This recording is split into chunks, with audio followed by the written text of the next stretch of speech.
야고보서 1장 17절 말씀입니다. 오타가 났네요. 죄송합니다. 야고보서 1장 17절입니다. 371면 야고보서 1장 17절 말씀 우리 함께 읽습니다. 시작. 온갖 좋은 은사와 온전한 선물이 다 위로부터 빛들의 아버지께로부터 내려오나니 그는 변함도 없으시고 회전하는 그림자도 없으시니라. 아멘. 우리가 지난주까지 믿음이 왜 중요한가, 믿음이 어떻게 되는가에 대해서 쭉 이야기를 했고, 그럼 이제는 뭐냐, 우리가 그 믿음에 대해서 농사를 해보자 라는 겁니다.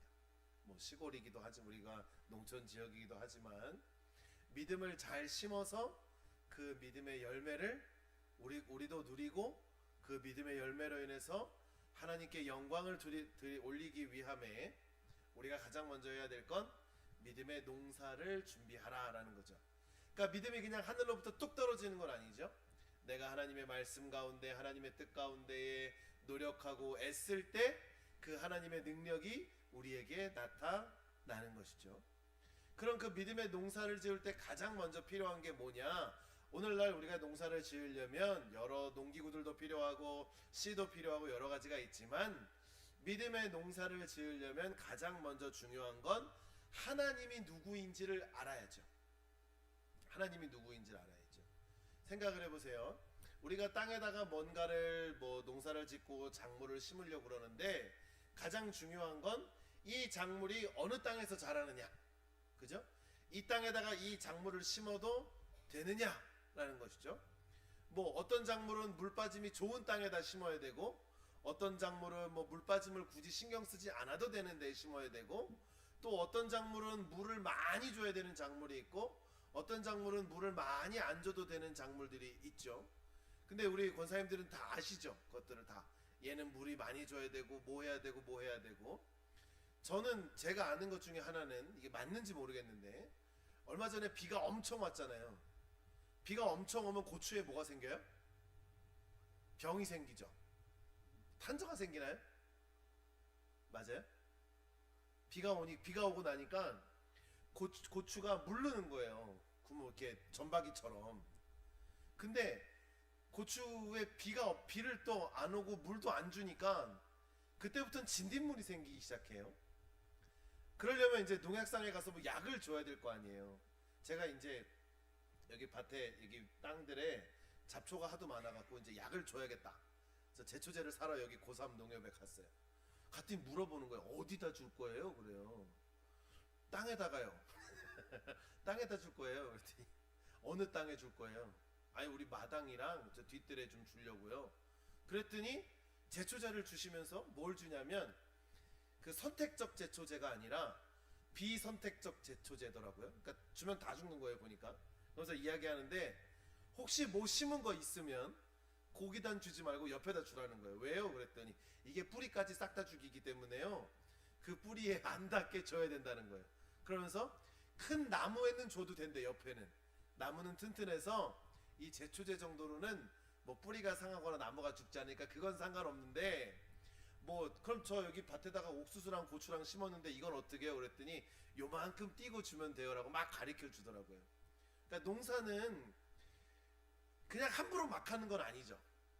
예, 제초제도 줘야 되고, 얼마 전에 비 오고 나니까 우리 어떤 성도님은 논에다가 확 또 주시고 막 하고, 또 우리 장로님네는 이번 주에 항공 방제하고 막 그런다 그러더라고요. 그러니까 농사는 그냥 대충 짓는 건 아닌 것 같아요. 진짜 어려운 것 같아요. 근데 우리가 믿음의 농사를 짓는다고 할 때 그냥 무조건 하나님 내가 믿습니다 하고 한다고 믿어질까요? 그건 안타깝게도 대부분 잘못된 믿음으로 빠져요. 엉뚱한 믿음으로 빠진다고요. 네. 우리가 하나님을 온전히 알아야 믿을 수 있는 거예요. 자, 다리 떨면 복 나간다고 하나님이 그랬어요? 안 그랬죠. 문지방 밟으면 안 된다고 하나님이 그랬어요? 안 그랬죠. 예? 마찬가지인 거예요. 하나님이 뭘 원하시는지를 알아야 우리가 그 하나님이 원하시는 뜻을 따라 믿을 거 아니에요.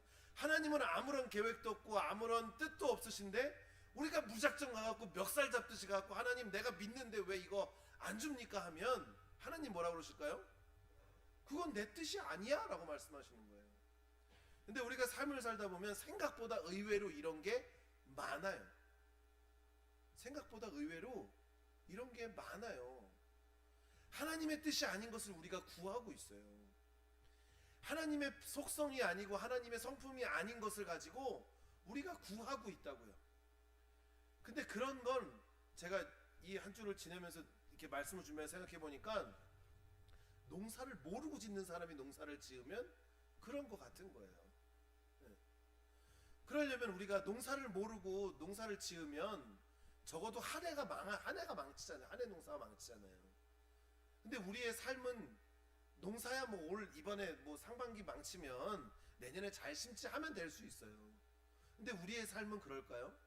아유 이번에 못 살면 다음 생에 어떻게 한번 해보지.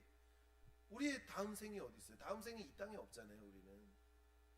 그럼 어떻게 해야 돼요? 우리가 지금 하나님을 믿기로 작정하고 믿음의 생활을 하기로 결단했으면 제대로 해야지. 제대로 확실하게 해야죠. 그럼 그 믿음의 농사 가운데 우리가 나아가는데 무엇부터 알고 시작해야 되냐면 하나님이 어떤 분이신지를 알고 시작해야 우리가 믿음의 농사를 지을 수 있는 거예요. 그럼 하나님은 어떤 분이세요? 우리가 생각하는 하나님은 어떤 분이신가요? 하나님은 선하시고 졸지도 아니하시고 주무시도 아니하시고 사랑이 많으신 분이고 여러 가지 우리가 알고 있는 하나님이 있잖아요. 그럼 그 알고 있는 하나님들에 대해서 어떻게 해야 되냐면 바르고 정확하게 인식을 해야 돼요. 그냥 아이 옛날에 하나님 그랬잖아요. 아이 그 사람이 하던 하나님은 그렇다는데요. 이게 아니라 우리 하나님이 정확히 어떤 분이신지를 내가 알아야 한다라는 거예요. 그 하나님이 우리에게 주시는 거예요. 우리 오늘 말씀 한번 다시 띄워주실래요? 말씀 한번 읽어볼까요? 온갖 좋은 은사와 온전한 선물이 다 위로부터 빛들의 아버지께로 내려오는 거예요. 자, 그럼 우리가 하나님께 주여 이것 좀 주세요, 이것을 간구합니다, 이거 허락해 주시옵소서 하는 그 모든 것들은 누가 주시는 거예요? 하나님이 주시는 거예요. 근데 우리가 동네에 있는 커다란 소나무에 가서, 커다란 돌무더기에 가서, 커다란 좋은 명산에 가서 그 기운을 받아오면 그런 건 전혀 상관없는 거예요. 우리 삶의 은혜, 복, 감사, 기쁨 다 누가 주신다고요?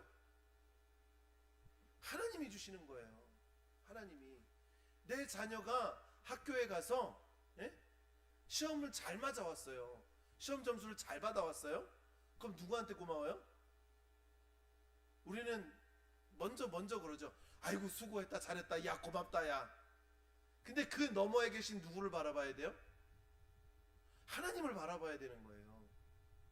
네. 저도 아버지잖아요. 아버지로서 팔불출 같긴 하지만 저희 아이가 이번 기말고사 시험을 되게 잘 봤어요. 몇 개 안 틀렸대요. 엄청 고마운 거예요. 그래서 제가 웃으면서 그래요. 야, 너 그러면 전교에서 1등 했겠네? 그랬어요. 왜냐면 2학년 중에 1등 한 거잖아요. 야, 너 그럼 반에서도 1등하고 전교에서도 1등 했겠네? 막 그 얘기를 해요. 근데 제 아이한테 수고했어, 고마워라고 이야기하면서도 사실은 누구에게 감사해야 돼요? 하나님께 감사해야 되잖아요. 왜요? 그 아이를 주신 하나님께 감사해야죠. 그 아이를 주셨기 때문에 내가 그 기쁨을 누릴 수 있는 거잖아요. 그 아이에게 지혜를 주셨기 때문에 내 기쁨과 감사를 누릴 수 있는 거잖아요. 근데 우리는 삶을 살아가다 보면 지금 내 눈앞에 보이는 그런 눈앞에 딱 나타나는 감사와 기쁨의 제목에는 빨리빨리 반응할 수 있는데 그 너머에 계신 하나님을 보지 못해요. 왜? 그 모든 걸 다 하나님이 줬는데 우리는 단순히 여기에만 머물러 있는 거예요. 때로 나의 자녀가 힘든 일을 겪을 때도 있죠. 어려운 길을 걸어갈 때도 있죠. 그래도 우리가 하나님을 바라볼 수 있어야 돼요. 우리가 눈에 보이는 것에 가로막혀 있으면 안 돼요. 하나님으로부터 주신다는 것을 우리가 먼저 깨닫고 시작해야 돼요. 하나님은 선하신 분이라고 말씀합니다. 온갖 좋은 은사와 온전한 선물이 다 위로부터 빛들의 아버지께로부터 내려온다라고 성경은 기록하는데 이것을 영어 성경이 현대어로 번역된 영어 성경으로 보면요, 모든 좋은 선물과 모든 완전한 선물이, 근데 여기 안에 완전하다는 뜻 안에 무슨 뜻이 있냐면요, 공짜로 크고 가득한 선물이 하나님으로부터 온다라고 얘기를 해요. 그러니까 우리가 누리는 모든 은혜와 복은 하나님으로부터 온다라는 거예요. 그리고 시편 105편의 말씀에는요, 이렇게 기록해요. 여호와는 선하시니 그의 인자하심이 영원하고 그의 성실하심이 대대에 이르도다. 아멘. 여호와의 성실하심이, 그 인자하심이 영원하고 대대에 이른대요. 그 하나님이 우리에게 복을 주시고 은혜를 주시잖아요. 근데 그 하나님이 언제까지 하신다고요? 하나님의 그 성실하심이 어떻다고요? 그냥 오늘 잠깐 내리는 소나기 같지 않다라는 거예요. 내가 태어나고, 아니 내가 태중에서부터, 아니 하나님께로부터 하나님이 예정하신 그 순간부터 세상 끝날까지 하나님은 변치 않으신다라는 거예요. 그걸 우리가 알아야 돼요. 내가 하나님을 믿기로 작정하고 하나님께로 향해 나아가면 하나님께서는 그 복과 은혜를 그냥 한번 언제 짠 하고 주는 게 아니라 영원히 변치 않으시는 하나님께서 지속적으로 우리에게 부어주신다라는 것을 우리가 믿어야 되는 거예요. 이걸 확신하고 있어야 돼요. 이걸 확신하지 못하니까 여기 갔다 저기 갔다 하는 거예요. 이걸 확신하지 못하니까 내가 입에 달 때는 달고 쓸 때는 쓰고 요랬다가 저랬다가 하는 거예요. 그래서 생각해 보세요. 하나님의 인자하심과 성실하심과 나를 사랑하심이 영원하다라고 내가 믿으면 지금 나에게 잠깐 겪는 고통이나 어려움들에 내가 좌절할 수 있을까요? 좌절할 수 없을까요? 좌절할 수 없죠. 왜요? 지금 나의 겪는 고난과 힘듦과 어려움은 뭐예요? 지나가는 거잖아요. 제가 늘 말씀드리잖아요. 하나님이 우리를 바라보실 때 너는 태어나서부터 종신토록 뼈 빠지게 고생하다가 아무도 모르게 아프다가 그렇게 살아라라고 하실까요? 왜 대답을 못해요? 하나님은 우리를 그렇게 생각하지 않아요. 그렇게 생각하는 분 있으면 빨리 돌아오셔야 돼요. 하나님은 여러분들이 그렇게 살기를 원하지 않아요. 그럼 또 이렇게 하면 어떤 사람들이 뭐라 그러냐면, 야 그렇게 맨날 복 얘기만 하니까 사람들이 복에 눈이 그냥 뒤집혀져 갖고 복 안 주면 교회 안 가는 줄 알아 그렇게 얘기해요. 근데 복이 뭐예요? 진짜 하나님께서 우리에게 주신 복이에요. 뭐예요? 나의 생명을 주셨고 지금 나와 함께 하시고 지금 나와 함께 하시는 것이 영원할 거라는 게 복 아닙니까? 네. 그 하나님이 변치 않으신다는 거예요. 그럼 내가 내 자녀를 축복할 때 어떻게 이야기할 수 있을까요? 내 형제들이 조금 힘들고 어려운 상황 가운데 있어요. 뭐라 그럴까요? 에휴 팔자야 이래요? 뭐라고 얘기해야 돼요? 아니야 너 그거 지금 잠깐 힘들지? 근데 하나님은 너 그렇게 안 해. 하나님 너 이거 잠깐 지나가게 하실 거고 이 어려운 일 극복하게 하실 거고 하나님이 너를 통하여 하나님의 인자하심과 성실하심과 하나님의 영광을 나타내실 거야. 그렇게 축복해 줄 수 있는 거잖아요. 우리가 그걸 알아야 믿는 거예요. 믿음의 그 기초를 쌓아가고 준비할 때 그걸 우리가 모르면요 하나님은 요랬다가 저랬다가 하시는 분인 거예요. 이스라엘 백성들이 과거 구약의 역사 속에서 이스라엘 백성들이 하나님한테 늘 잘했어요? 늘 사고를 쳤어요. 하나님이 구해주면은 등 따시고 배부르니까 다른 신 찾아갔다가 너 그러면 안 돼. 내 하나님 잘못했어요. 다시 하나님한테 갔다가 또 배부르고 등 따시고 나라가 좀 커지면 왕들이 딴 생각을 품기 시작하고 그럼 또 하나님이 한번 쳤다가 포로로 잡아갔다가 다시금 사람들을 남겨서 다시금 예루살렘으로 데려다 놨더니 또 어떻게 해요? 또 딴 생각하고 또 딴 데로 가잖아요. 그래도 하나님이 어떻게 하세요? 이 백성을 버리시나요? 버리지 않아요. 왜일까요? 하나님이 약속하셨잖아요. 하나님의 말씀을 이루시기 위해 지금도 하나님께서는 성실하신 하나님으로, 신실하신 하나님으로 우리와 함께 하셨고 그들과 함께 하시잖아요. 그 하나님이 저 나라의 하나님이에요? 저 중동 아랍 사람들의 하나님이에요? 아니라는 거예요. 오늘 나의 하나님이잖아요. 왜요? 그 말의 근거가 어디 있어요?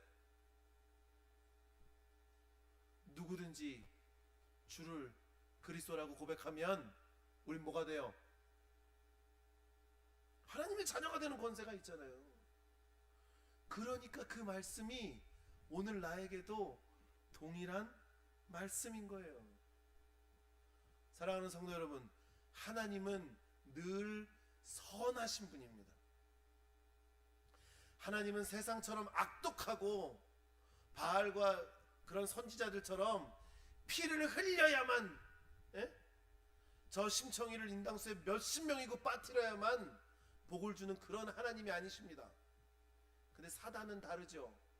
종신토록 수고하고 애쓰라고만 이야기하죠. 사람이 열심히 노력해야 먹고 살지. 물론 그 말도 틀린 건 아니죠. 열심히 노력해도 끝이 없다고 세상은 계속 우리를 헷갈리게 만들잖아요. 지치게 만들잖아요. 근데 하나님은 우리를 지치게 하십니까? 지치지 않아요. 내가 피곤하지 않냐, 곤비치 않냐고 달려갈 힘을 우리에게 주시는 분임을 우리는 믿습니다.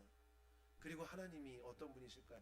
하나님은요, 우리가 가장 처음에 양육할 때 했어요. 하나님은 나를 어떻게 하시는 분이에요? 나보다 나를 먼저 사랑하시는 분이죠. 그리고 하나님은 나에게 무엇을 주시는 분이에요? 대충 먹다 남은 거 주시지 않아요. 늘 최고의 것을 주기를 원하시는 분이라는 거예요. 그럼 내가 누리는 건 뭐예요? 하나님이 지금 나에게 필요한 가장 최고의 것을 지금 나에게 주신다라고 내가 믿으면, 지금 내가 겪는 어려움은 환난과 고난의 구렁텅이입니까? 나를 단련시키는 연단의 시간입니까? 연단의 시간이 되는 거잖아요. 왜일까요? 왜 그렇게 우리는 이야기할 수 있을까요? 하나님이 어떤 분인지를 내가 정확하게 알기 때문에 그래요. 사랑하는 성도 여러분, 여러분이 그런 하나님을 정확하게 알고 붙들기를 주님의 이름으로 축원합니다. 그리고 그 알고 붙드는 하나님의 그 토대 위에, 말씀 위에 우리의 믿음이 쌓아지기를 소망합니다. 그게 무너지면 다 무너지는 거예요. 내가 하나님께로 향한 믿음이 무너지면 내가 아무리 오랜 시간 동안 신앙생활을 해도 우리는 다 무너져요. 히브리서 13장 8절에는요, 예수님은 어제나 오늘이나 영원토록 동일하시다고 그래요. 하나님하고 똑같아요. 하나님도 옛날에 그랬고 지금도 그랬고 미래도 그랬고, 하나님은 동일하신 분이에요. 똑같으신 분이에요. 그렇기에 우리는 그 하나님을 믿습니다. 세상은 매일매일 바뀌어요. 이렇게 뒤집어졌다, 이렇게 뒤집어졌다.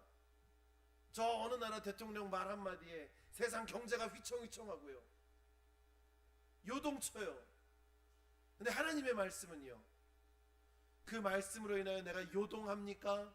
아니면 내가 요동치 않습니까? 요동치 않습니다.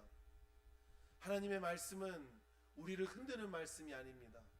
우리를 흔들 수도 있어요. 어떻게 흔드냐면, 하나님의 말씀이 나를 흔들 때는 어떻게 흔드냐면 내 두 양심 사이에서 고민하게 하죠.